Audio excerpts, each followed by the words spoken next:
旅トラベルガイドの K です。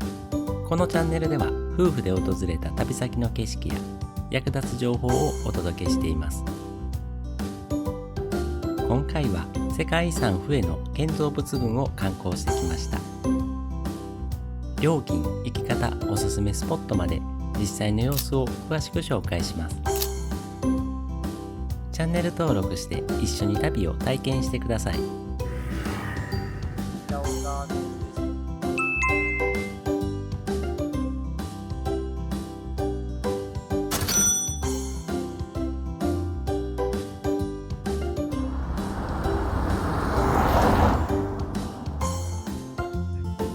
グラブでトゥドゥック堤陵へ向かいます。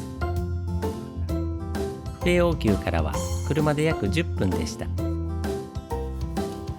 チケットを購入していない方はこちらで購入します。 QR コードでオーディオガイドフエがダウンロードできます。このアプリはフエ王宮、ミンマン堤陵、トゥドゥック堤陵、カイディン堤陵のオーディオガイドに対応しています。フエ王宮は10万ドン約570円、それ以外は8万ドン約460円です。私たちは利用しませんでした。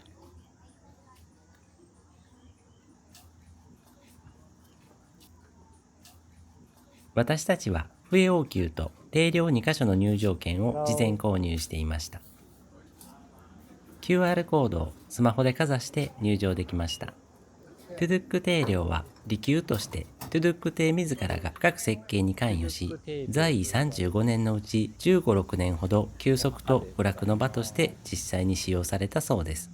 フエ王宮で政務、堤陵で休息という二拠点生活を送っていたようです。死後は同じ建物群を礼拝堂に転用したそうで、生前に住んでいたお墓という珍しい堤陵です。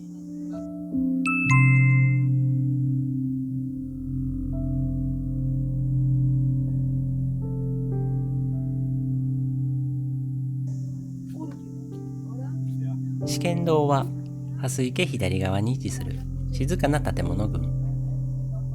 生前は皇帝の休息や思索の場として使われていたそうです。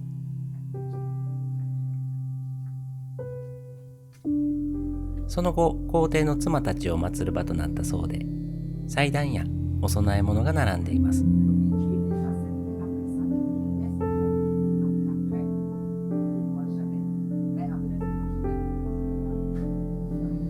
全体的に落ち着いた質素な趣を感じます。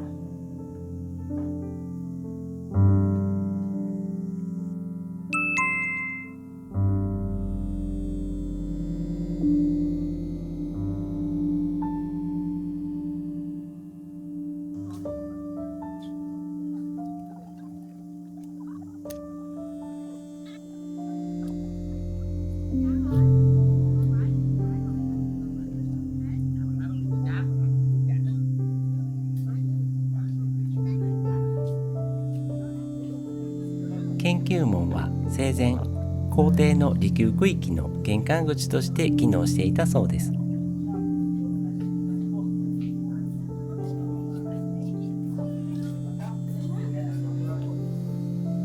屋根には精巧な龍の装飾が施されています。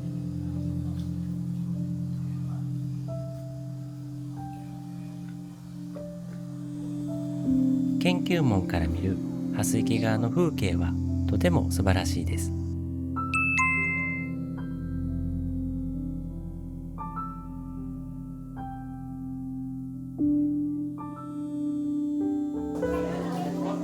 研究門をくぐった先に位置する本殿群の中心的な建物が和賢殿です。現在はトゥドゥック帝と皇后の位牌が祀られているそうですが、残念ながら保存修復工事中でした。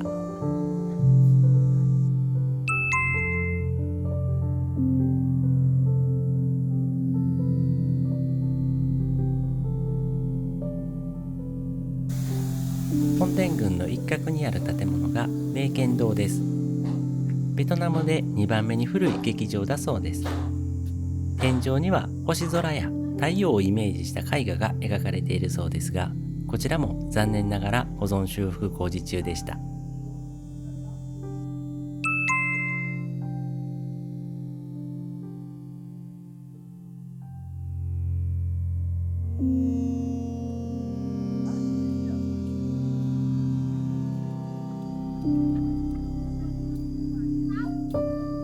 蓮池沿いに位置する釣り殿の一つが中堅社です。皇帝の休息眺望の場として使われたそうです。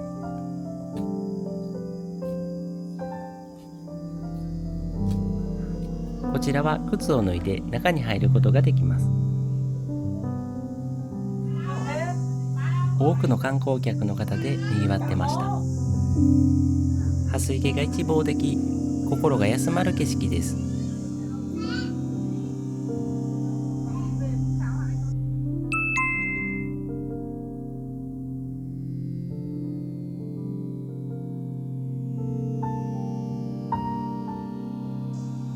湯見社は研究門側の蓮池沿いに位置する釣り殿です。中堅社よりこじんまりしています。三段の屋根がきれいに見えます。湯見社は中堅社から眺めるのが正解ですね。ここまで回ってきた建物、試験堂、研究門、和見殿、明見堂、中堅社、湯見社には剣へりくだるが共通しています。フランス侵攻の屈辱を恥じ、自責反省の姿勢を表現していると言われています。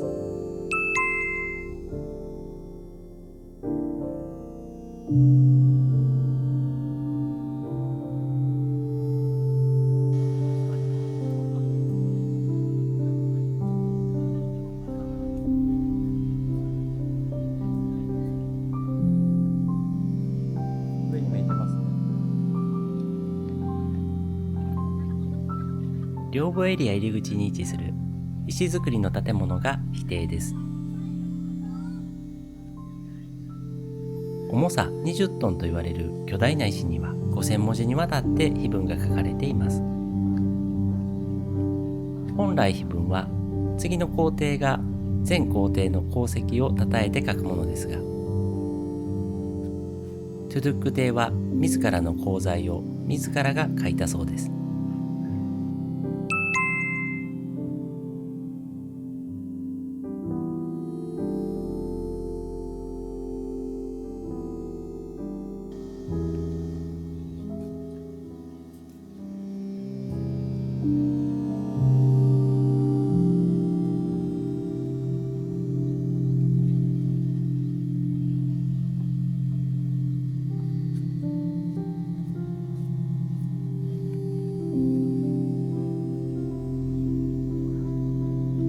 トゥドゥック帝の石棺がこちらです。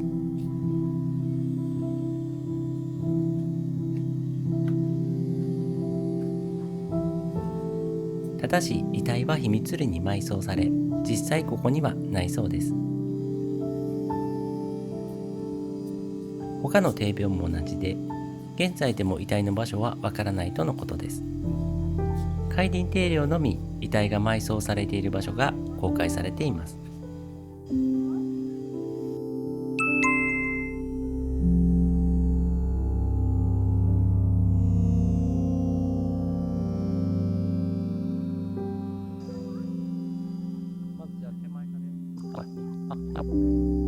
登り口が綺麗や。トゥドゥック帝陵の奥、森の中にひっそりと7代皇帝ギエンフック帝陵があります。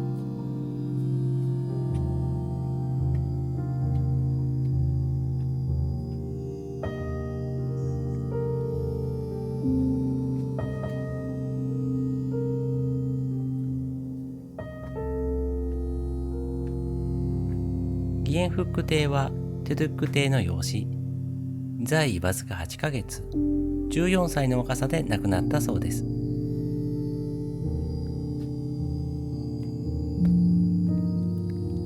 フランス保護領下の動乱期に建設されたため、簡素な帝陵になっているそうです。そう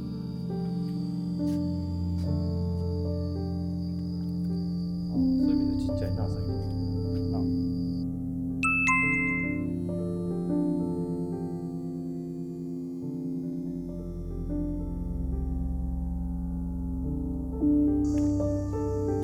ギエンフック帝梅陵の奥、帝陵の林間部にひっそりと位置するのがトゥドゥック帝の皇后ボーティーズエンのお墓です。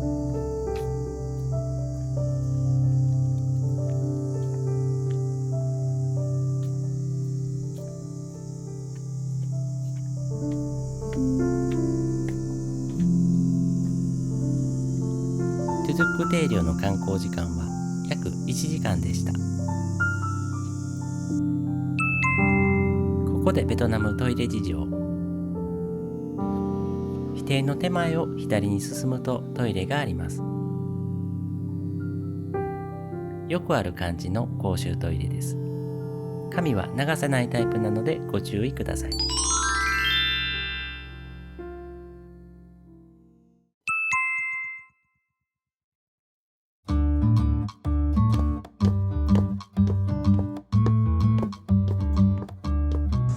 どこで向かってみます。トゥドゥックテイ領から徒歩圏にあるトゥイスワン先行村に行ってみます。5分くらいで先行村、右手に先行村があるみたい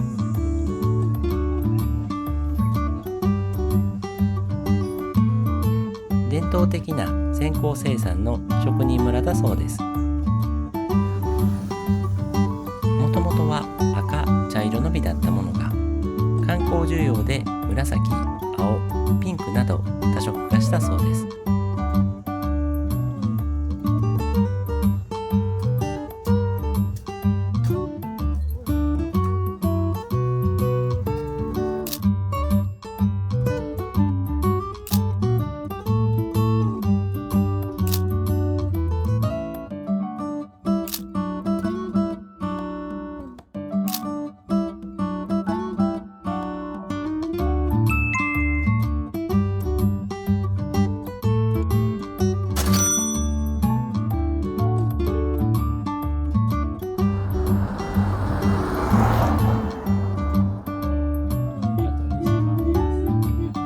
グラブで海林テイ領へ向かいます。町から遠いのでグラブの予約ができるか心配でしたが、簡単に予約できました。海林テイ領まで約15分でした。海林テイ領は12代海林テイの領母です。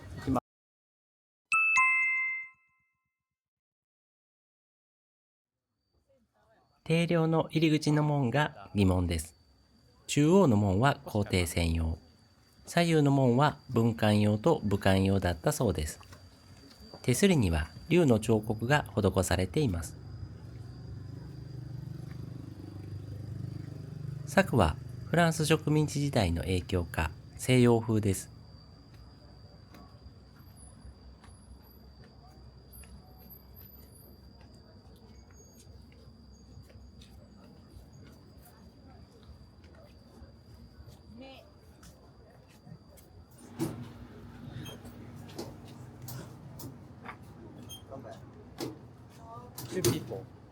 QR コードをスマホでかざして入場できました。先ほども紹介しましたが、海林テイ領のオーディオガイドは8万ドン、約460円です。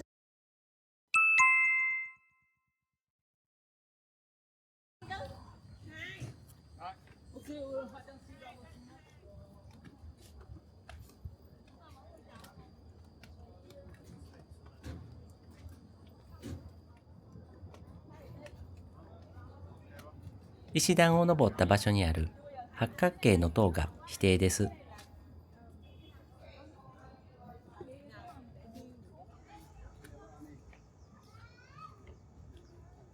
石碑は後継のバオダイ帝が建立し、海林帝の功績が刻まれています。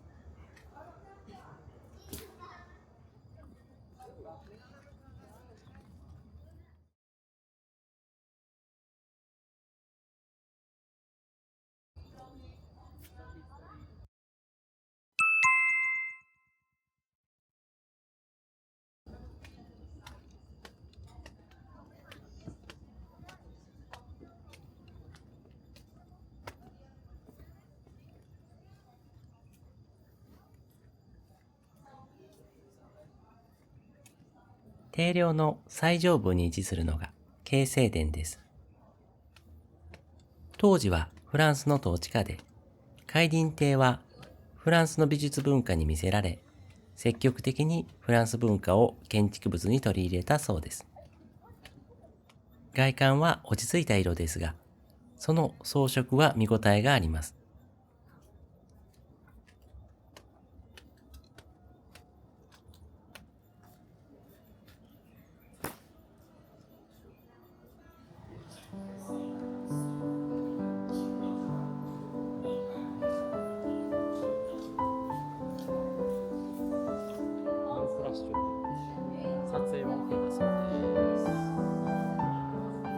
内部の装飾はバロック様式を基調に東洋と西洋の美が融合しています。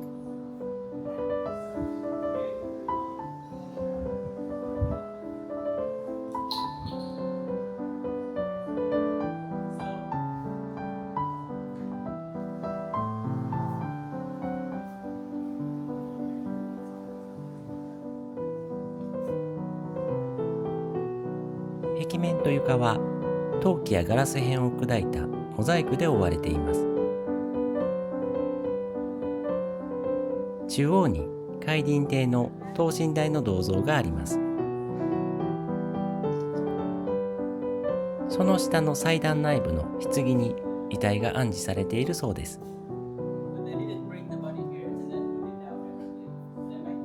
幻聴の定量9基の中で遺体の位置を公開しているのは海隣定量だけだそうです。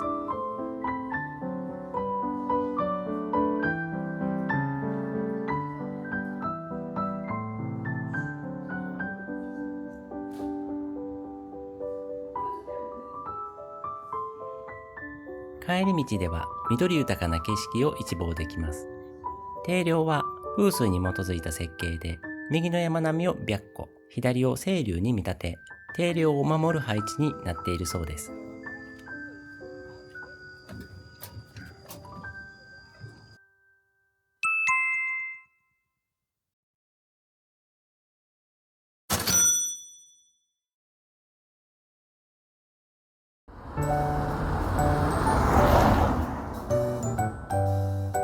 海隣定量は笛の町から離れていますが、ここでもグラブは簡単に予約できました。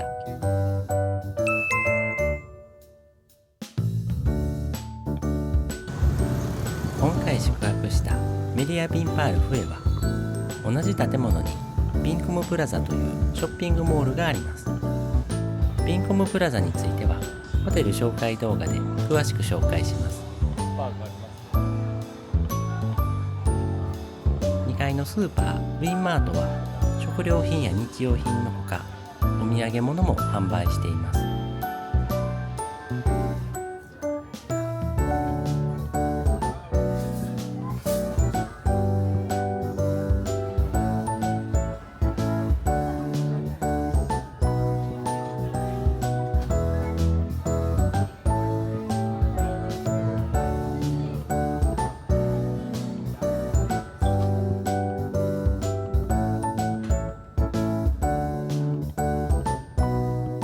気になっていたスパイスをお土産として追加購入しました。フエでの宿泊は隣に便利なショッピングモールがあるメディアビンパールフエで決まりですね。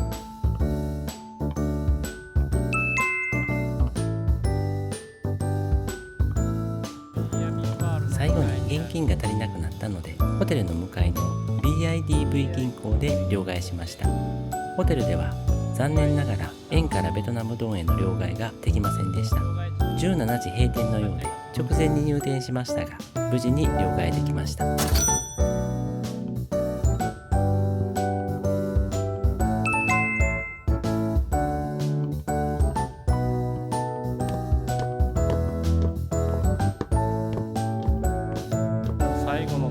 ベトナム最後の食事はフエの郷土料理のローカルレストランクアンハインに伺いました。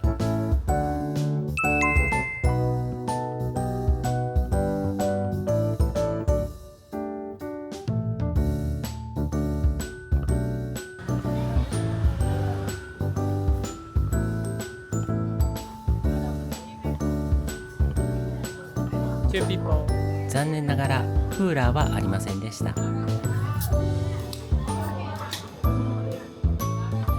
他にも候補のレストランがありましたが、出発までの時間があまりなかったので、ホテルから近い点も良かったです。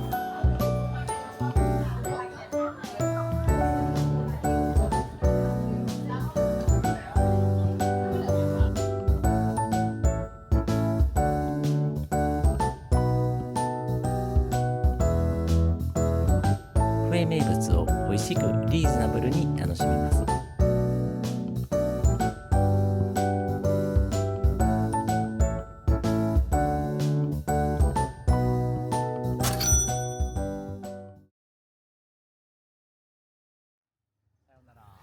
詳細は別動画で紹介します。